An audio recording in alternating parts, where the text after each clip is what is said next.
Ito po yung long range locator, tripod antenna. Tamang taas lang po, tungo ng kaunti, hindi na. Ayan. At ayan. Ito yung ating tripod antenna. Ayan na. Ito na katits.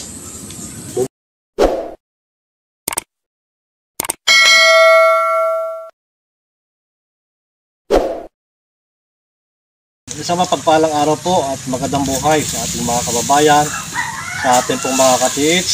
Demo pa rin po ng long range locator, tripod antenna.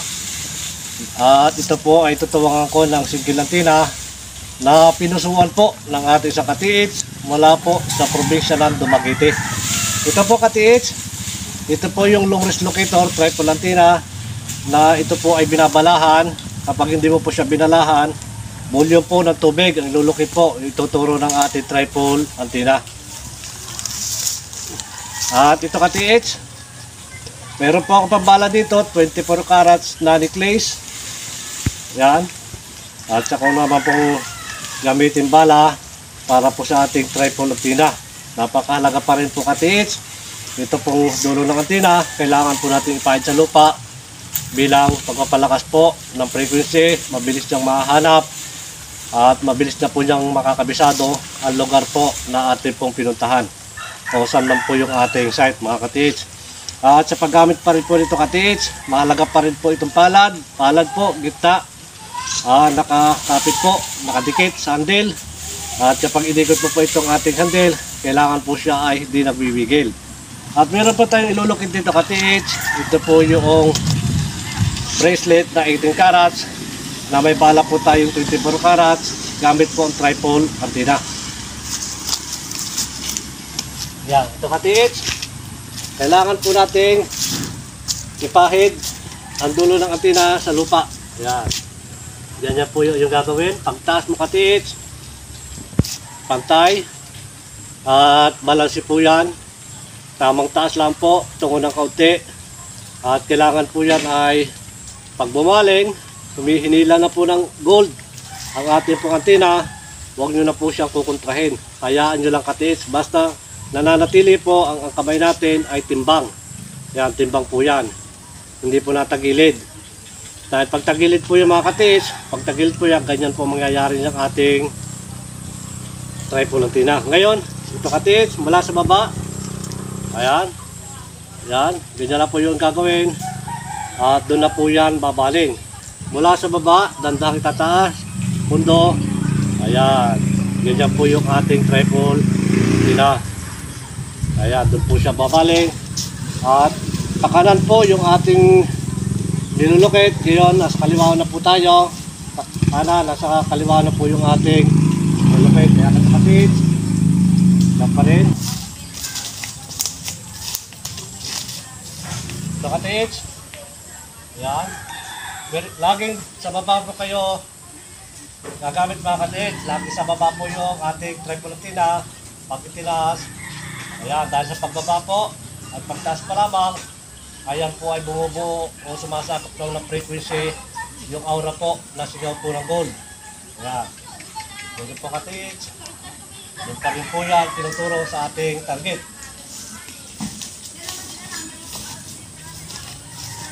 Yan ito katits, mula sa baba.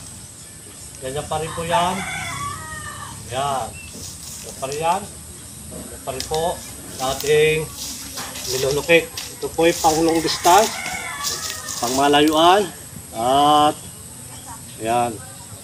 Kapag nagturo po ito, yan. Ano po yung binala natin, yun po ang ituturo ng ating pong tripod antenna. Kaya ang tripod antenna po natin, kung ano man locator, wala pong may tatagong lihim na tinatago natin kapag binalahan po natin ang atin pong gustong hanapin. Ayan. Ito katits, kahit po yan nasa ilalim ng lupa, kung ano po yung ating binala, kung ano po yung aura, yun po ang ituturo ng ating tripod antenna. Ito po yung complete load na rin. Nasa mga pang anti-decoy, minerals, ayan. At iba pa pong sangkap na akin pong nilalagay. Muli po, ka-TH, mga kababayan, ito po ay aking tatapatan at makikita po natin kung ano yung magiging performance po ng ating tripod antenna. kapag ito po ay ating tinapatan. At sa pagtapat po natin katiid, kailangan po tayo ay nasa sentro po tayo. At yung ang box po nito ay 1 meter by 1 meter. At nasa labas tayo, ang paa natin. At itinabat po natin, hindi po yan iikot. Ibig sabihin po niyan, wala po tayo doon sa tamang kinatatapatan po ng ating items. Nasa labas po tayo. Pero pag nasa loob po tayo, doon po iikot ang ating tripod antenna. At ito katiid, muli pa rin, tatapatan ko po itong ating target. Ayan. Buha pa rin po ng ground. Ayan. At permis na po pagpisil nyo dito katiid. Hindi na po pabago-bago yan. Kailangan dikit po ipalat natin. Mahigpit na po yung pagkakapisil. At kapag tinapatan po natin, ayan, ito na katiid. Dahil natin na po siya bumubuo ng frequency, yung pong ground. Yan, ito na katiid. Ito pong ground ng ating pong tripod antenna. Mula po sa atin, sa pamamagitan po ng ating pulso, ay gumagana na po yan katiid. Kailangan po yan kapag ikot po ng ating tripod antenna, yan po ay kapag buo na po yung frequency, saka po yan bibilis. Ito po yung ating tripod antenna. Ayan na. Ito na katiid. Bumuo na po ng frequency. Ito po ang ating tripod antenna. Yan na po yung bilis.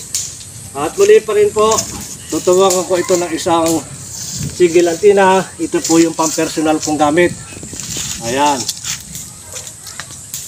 Ito po yung pang-personal kong gamit. Ito katiid. Kung gaano kahaba po yung aking single antenna. Ayan.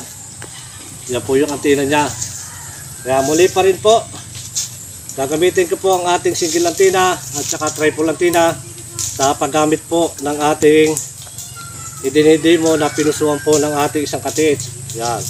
Ito katiid, mula sa baba, dapat parehas po. Lahat marunong yung kamay na parehas po siyang sabay na gagalaw. Yan, mula po sa taas, papunta po yan doon sa ating target.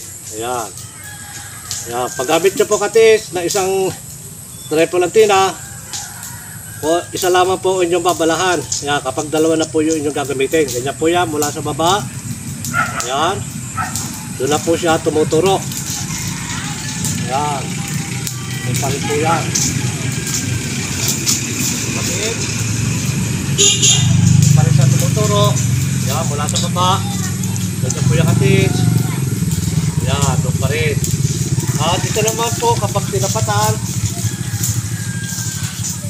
kapag gamit po ay dalawang antenna, single antenna o tripod antenna, ito po yung ginamit ko katiid na magkatuwang. Kapag natapatan po natin yung ito pong target, kung ito po ay 1 meter by 1 meter, kapag tinapatan po natin at tayo po ay nasa loob, ito po ay magkukross. Ayan, magkukross. At kapag napalampos po tayo at wala na po tayo doon sa loob, na pinaglalagyan po ng item, ito po ay maghihiwalay at ito po ay bubuka. Yan, pabuka po yan mga katiid. Ito katiid, sa paggamit pa rin po sa paghanap ng ating po inunukit, lalo na po kapag dalawa. Ayan, ganito lang katiid sa gagawin nyo. Ayan, nandito po yung ating target. Dito po kayo kukuha, mabilis na paraan po yan. At dito rin po, yan, ibig sabihin, parehas na po yan. Tandaan po natin tatapatan. Kapag natapatan po ito katiis, natapakan, ito po ay mag-iikis na. Ayan na. Cross na po yan. Ibig sabihin, nasa tamang tapat po tayo ng ating pong target.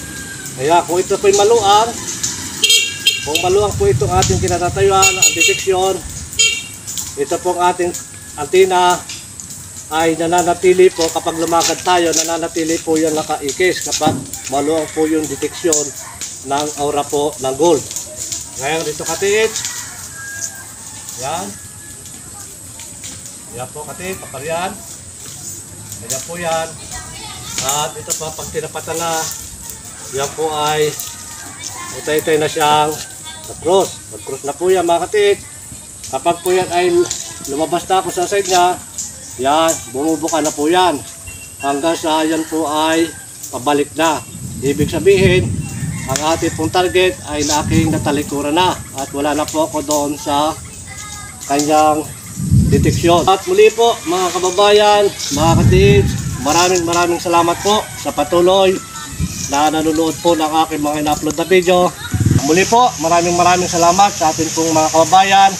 Pagpalain po tayo ng maraming biyaya at higit po ang magandang kalusugan. Maraming salamat mga katids. Hanggang sa muli po.